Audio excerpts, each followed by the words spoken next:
mir, in einer Welt zu leben, in der wir Menschen nicht mehr auf Kohle und Öl angewiesen sind, sondern unsere Energie aus nachhaltigen Quellen beziehen.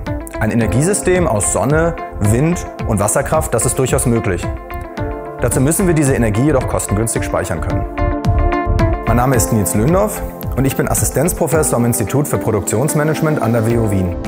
In meiner Forschung beschäftige ich mich mit der optimalen Speicherung von Strom aus erneuerbaren Energien. In Österreich wird schon seit Jahrzehnten Strom aus Wasserkraft produziert. Anders als Strom aus Sonne und Wind lässt sich die Energie des Wassers in Stauseen speichern. Ist das Angebot größer als die Nachfrage, wird der Stausee gefüllt.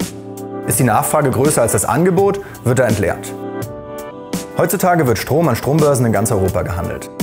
Wenn in Deutschland ein Überangebot an Windstrom herrscht, dann sinkt der Preis an den Strombörsen. Österreichische Pumpspeicherwerke verbrauchen diesen billigen Strom, um ihre Stauseen mit Wasser zu füllen. Sobald an der Nordsee Flaute herrscht und der Preis steigt wieder, lassen sie das Wasser wieder heraus und produzieren Strom. Die Stauseen in Österreich werden dadurch zu Batterien für erneuerbare Energien in ganz Europa.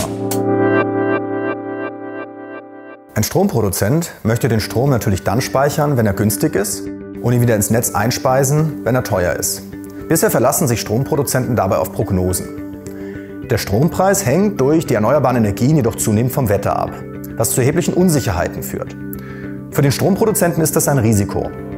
Kauft er Strom und der Preis fällt plötzlich, macht er Verlust. Verkauft er Strom und der Preis steigt unerwartet, entgeht ihm Gewinn. Solche Szenarien werden in Prognosen nicht berücksichtigt. In meiner Forschung habe ich daher untersucht, wie Stromproduzenten bessere Entscheidungen unter Unsicherheit treffen können.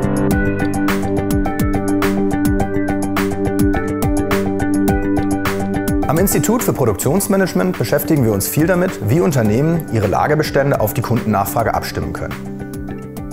Stauseen sind letztlich Lager für Energie, nur etwas komplizierter. Zum einen sind Stauseen miteinander vernetzt, weshalb man sie simultan planen muss. Zum anderen werden Stauseen immer wieder mit Wasser gefüllt durch Zuflüsse, die sich auch nicht fehlerfrei vorhersagen lassen. Ich habe ein Entscheidungsmodell entwickelt, das all diese Faktoren mit einbezieht. Anstelle von reinen Prognosen arbeitet das Modell mit Szenarien.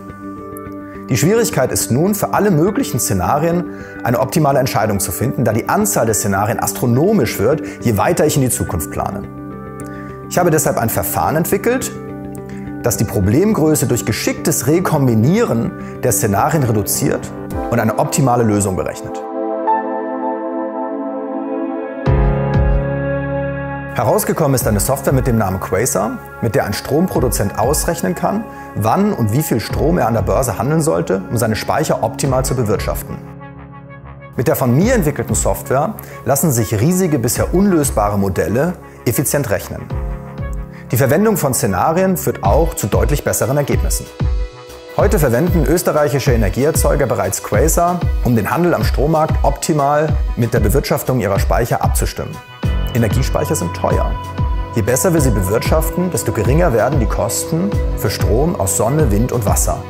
Für uns alle.